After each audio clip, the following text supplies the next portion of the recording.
इस का रिव्यू किया है। मैं आपको ना अपना फीडबैक दे देता हूँ, ठीक है, ताकि आपको क्लैरिटी हो जाए। सबसे पहले तो ये है कि ओवरऑल जो ये है, ये बेहतर है, ठीक है। अब मैं इन डिटेल जाता हूँ, क्योंकि कुछ कंटेंट जो है ना वो आगे पीछे भी किए गए हैं। जैसे मैं आपको एग्जांपल देना चाह रहा हूँ, यहाँ पे इस तरह हम आ रहे हैं ना, एग्जेक्टिव समरी। एग्जेक्टिव समरी के अंदर हमने एक पूरे प्रोजेक्ट का एनालिसिस देना है। कुछ चीजें आपने मेंशन की, industry introduction into industry overview, expansion opportunity, financial analysis, risk assessment, implementation plan, conclusion, purpose statement. तो पर्पस क्या है, background, purpose document, identifying market potential, financial viability analysis, risk assessment and mitigation, strategic planning, decision. अच्छा, तो हम क्या करेंगे कि executive summary के बाद जो है ना, वो एग्जेक्टिव समरी में तो जाहिर बात है प्रोजेक्ट डिस्क्रिप्शन कुछ तो देंगे। ये जो प्रोजेक्ट डिस्क्रिप्शन है ना, ये यहाँ नहीं आएगा, ये आएगा एग्जेक्टिव समरी के बाद हम लिखेंगे। अब हमने पहले उस चीज को ना डिफाइन करना होता है कि भाई ये है क्या, मतलब हम कर क्या रहे हैं, फिर हमने उससे मकसद क्या हासिल करना है। तो पर्पस स्टेटमेंट जो है ना, वो प्रोजेक्ट डिस्क्रिप्शन के बाद में आएगी, ठीक है। तो ये कुछ कंटेंट की ओवरलैपिंग है, वो मैं इसको सेट कर दूंगा। मेन चीज है पहले कंटेंट मुकम्मल हो जाए, तो वो मैं ना आपसे, जब आप कंटेंट मुकम्मल कर लोगे ना, फिर मैं आपसे फाइल लेके उसके कंटेंट को रीअरेंज करूंगा कि कौन सा कंपोनेंट या कौन सा एलिमेंट किस पार्ट में आना चाहिए, ताकि हम जो है ना उनको सही एक्सप्लेनेशन दे सके चीजों की। तो इसी तरह ये तो मैंने आपको बता दिया तीन कंपोनेंट के हवाले से, एग्जेक्टिव समरी, पर्पस स्टेटमेंट और प्रोजेक्ट डिस्क्रिप्शन। ये तीन, इसको हमने ओवरलैप करना है, क्योंकि कुछ चीजें जो है ना वो ओवरलैप हो रही हैं। जैसे आप ये देखो, रिस्क असेसमेंट यहाँ भी आ रहा है और रिस्क असेसमेंट मिटिगेशन यहाँ भी आ रहा है, ठीक है। स्ट्रेटेजिक प्लानिंग क्या है, ठीक है, जाहिर बात है आने वाले वक्त के बारे में 5 साल के लिए आप मुख्तलिफ चीजों की डिसीजन मेकिंग। अच्छा, यहाँ पे क्या डिसीजन मेकिंग रिकमेंडेशन, यहाँ पे ये कंक्लूजन से रिलेट कर रहा है। तो वो जाहिर बात है ये ओवरलैप है, ये मैंने चेक करना है, ये मैंने देख लिया है सारा। मैं सिर्फ आपको इतना अंडरस्टैंडिंग देना चाह रहा था। अभी आपने इसको कुछ नहीं छेड़ना, वो मैं जब इसको रीअरेंज करूंगा ना, तो फिर टेबल ऑफ कंटेंट को अपडेट करते हैं। इस तरह फिर डबल मेहनत हो जाएगी। प्रोडक्ट सर्विसेज के अंदर हम आते हैं, तो इसके अंदर आपने क्या करना है, आपने इसकी जो पिक्चर्स है ना हर पेज की, वो सेंटर अलाइन करनी है। और ये आपको पता है कि यार, आप बॉटम पे ना पेज नंबर, यानी कि फिजिबिलिटी, और ये यहाँ पे वो सारा कुछ मेंशन करते हो उसके फुटर के ऊपर, ये काइंडली वो दोबारा पिछली फिजिबिलिटी के मुताबिक कर देना जो है। उसके बाद एक क्रिटिकल सक्सेस फैक्टर्स, यानी कि वो बिजनेस को सॉरी यार, बिजनेस को सक्सेस करने के लिए हमें जो है ना कौन कौन से फैक्टर्स को कंसीडर करना पड़ेगा, ठीक है। ग्लोबल मार्केट ओवरव्यू में आ गए, ठीक है, प्रोडक्ट। अच्छा, middle east market overview, market demand में आ गए, पर्सनल, ये ठीक है। अब मेरा क्वेश्चन ये है कि हमने ये भी, मैंने वो पीछे मेंशन भी किया एग्जेक्टिव समरी के अंदर, मैं दोबारा नीचे जाऊंगा ना तो डिटेल आपको पता चलती जाएगी कि जो ग्लास फैक्ट्री है इसका ओवरऑल इकोनॉमी में क्या कंट्रीब्यूशन है, और प्लस मार्केट के अंदर इसका क्या कंट्रीब्यूशन है, प्लस ये है कि ग्लास फैक्ट्री का जो है ना रैंक अल-साबी का है कितना, कितनी पूरी यूएई के अंदर ग्लास फैक्ट्री हैं, इसका क्या नंबर है, और ये जो एक प्रोजेक्ट ओपन करना जाने जा रही है उसका नंबर क्या होगा। ये सारे स्टैट्स हैं बड़े, ये भी हमने क्या कहते हैं मेंशन करना है। उसके बाद क्या है नेक्स्ट, दुबई ओवर मार्केट। अच्छा, अब ये देखो, ये बड़ा इंपॉर्टेंट है, दुबई यूवी मार्केट का ओवरव्यू दे रहे हैं ना, मार्केट साइज क्या है, growth, future trends in the market, market में।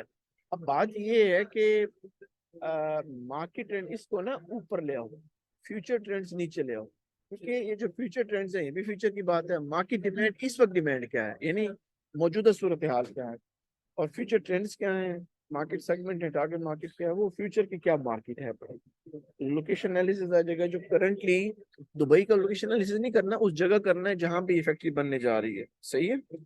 उसके बाद क्या है, पोटेंशियल मार्केट, टारगेट मार्केट। अब ये देखो, आपने ना स्प्लिट करना है पॉइंट को कि कौन से मौजूदा सूरत हाल को रिप्रेजेंट कर रहे हैं और कौन से आने वाले वक्त को रिप्रेजेंट करें। अब फ्यूचर ट्रेंड्स ये फ्यूचर के बारे में है, मार्केट डिमांड ये मौजूदा सूरत हाल के लिए है, market segment target market, market segment क्या है, ये मौजूदा सूरत हाल है, टारगेट मार्केट ये फ्यूचर के लिए है, लोकेशन एनालिसिस वो करंट का आ गया, पोटेंशियल टारगेट मार्केट ये फ्यूचर की आ गई, फैक्टर्स अफेक्टिंग द डिमांड ये करंट से रिलेट कर रहा है, ज्योग्राफिकल पोटेंशियल क्या है ये भी फ्यूचर से रिलेट कर रहा है। सही है, तो हमने इसको रीअरेंज करना है। Quarter 5 forces it's okay. जब आपने मेरे ख्याल में इसका इमेज दिया है तो इसका इमेज टॉप पे आना चाहिए, वो पीछे आपको मैं नीचे दिखाऊंगा, ये जब नीचे स्क्रॉल डाउन करेंगे कि इसका क्या हम कहाँ पे इमेज आ रहा है। उसके बाद है बिजनेस मॉडल, ठीक है ये एक्सप्लेन कर दिया आपने, दे दिया सही।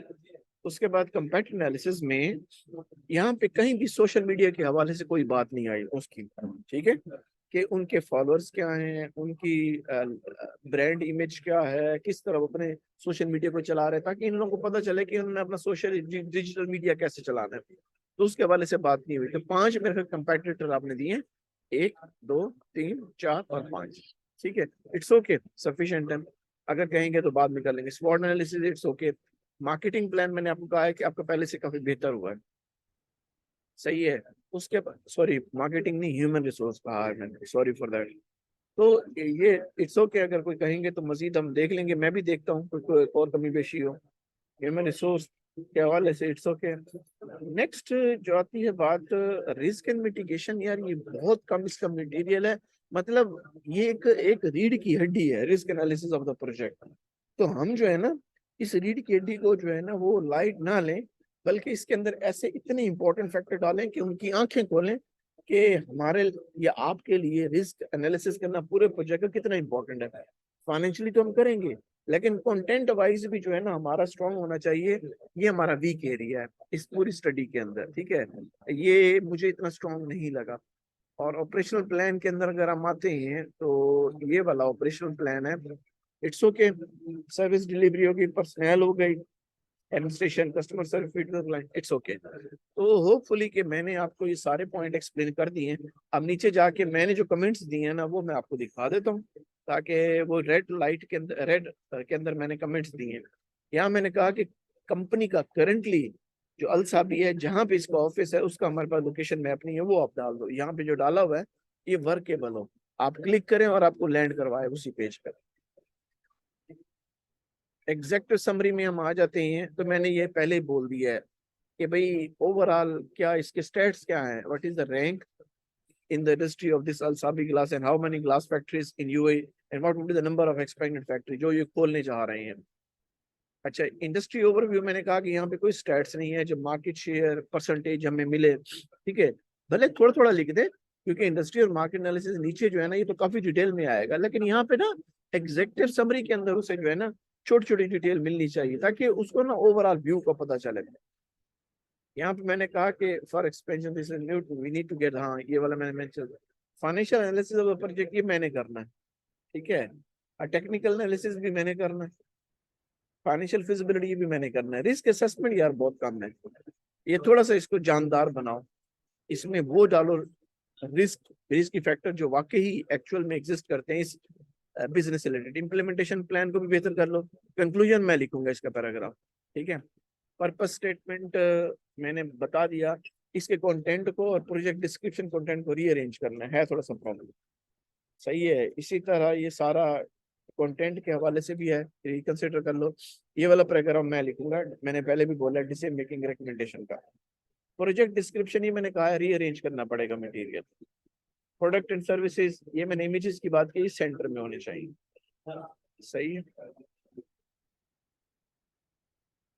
यहाँ पे मैंने लिखा ये कि critical success factor to make the business successful, ये ठीक है, इट्स ओके, वो मैंने कहा कि ये लिख देना इसका।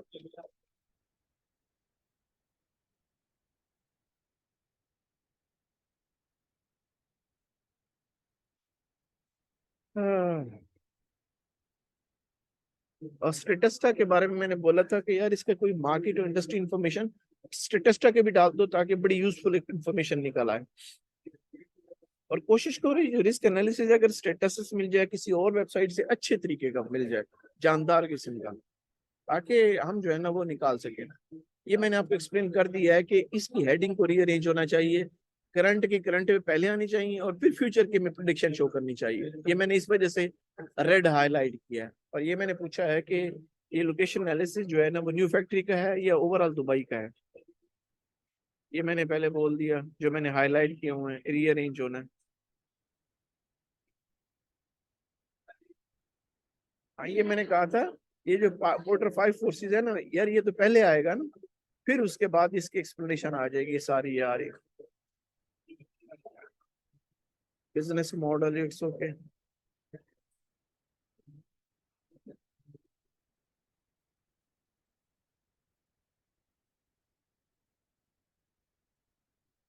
ये मैंने बोला है कंपेटिटर जो है ना उनका सोशल मीडिया डालो, सोशल और डिजिटल मीडिया जैसे आप पहले डालते हो, तो इसका नहीं है।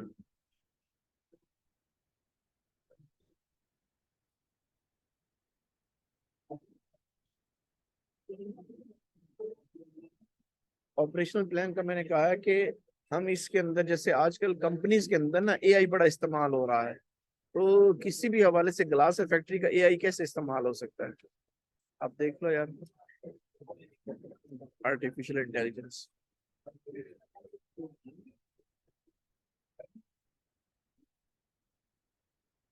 बाकी रिस्क एंड मिटिगेशन तो मैंने बता दिया आपको। ये थोड़ा सा जरा इसको स्ट्रांग करो, क्योंकि ये कंटेंट वाइज मुझे नजर आ रहा है, अगर इसको आप जितना बेहतर कर सकते हो, ये कंटेंट बुरा नहीं है, लेकिन हम अच्छे की तलाश में है कि अच्छे से हम अच्छा कितना कर सकते हैं। ठीक है, ओके, थैंक यू।